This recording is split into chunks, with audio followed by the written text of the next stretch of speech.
বাথরুমের অবস্থা আর বললাম না, ওটা বাদ দিলাম। কিন্তু একটা মজার জিনিস, অন্যান্য জিনিস বলি কিন্তু আমাদের উল্টা যেটা করেছি সেটার কথা বলবো। আমি ছিলাম, এই লিয়াকত শাহ ছিলেন 1 নম্বর কক্ষে, আমি ছিলাম 12 নম্বর সেলে।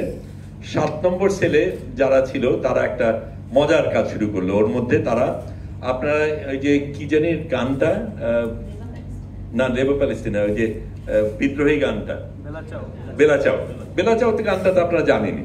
তাহলে বেলাচাওয়ার সুরে গান গাওয়া শুরু করলো, we want working toilets, we want working toilets, we want it না, এই পুরো জিনিসটা করে গান শুরু করে দিল। খানিকক্ষণ পরে আমাদের 20টা সেলের প্রত্যেকে আমরা গান শুরু করে দিলাম। এই উই ওয়ান্ট, তাদের টয়লেট ছিল না, খারাপ ছিল বা কিছু, এবং নালিশ করা হচ্ছে, কিছু করছে না। এই বেলাচাওয়ার গানে সুরে তারা এই গানটা রচনা করে গাওয়া শুরু করে দিল।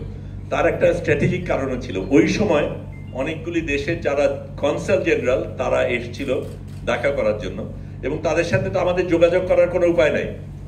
এইটা সবাই মিলে যখন আমরা গান করা, যদিও তারা বন্দুক নিয়ে এসে শাসানোটা আমরা পাত্তা দেইনি, আমরা গান গেয়ে গেছি, এবং এই গান কিন্তু ওদের কাছে পৌঁছেছে, বোঝা গেল।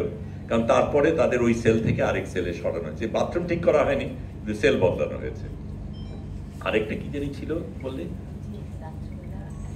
ও আচ্ছা, অন্য যেটা, এটা আমি মনে করি আমরা তাদের যতটা ভয় পাই তাদের চেয়ে তারা আমাদের বেশি ভয় পায়। কারণ আমরা কি করতে পারি সেটা নিয়ে তাদের একটা আতঙ্ক ছিল, এবং আমাদের ভয় দেখানোর পদ্ধতিটা ছিল থেকে থেকে রাত্রেবেলায় হঠাৎ রায়েট গিয়ার নিয়ে, মেশিন গান নিয়ে, সব কিছু নিয়ে হুড়মুড় করে সেলের মধ্যে ঢুকে গেল, মাঝখানে ঢুকে গেল, ধাম ধাম করে বাড়ি দিল।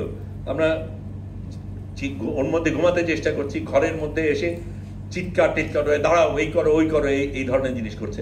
একদম একটা আতঙ্ক তৈরি করার মতন পরিস্থিতি।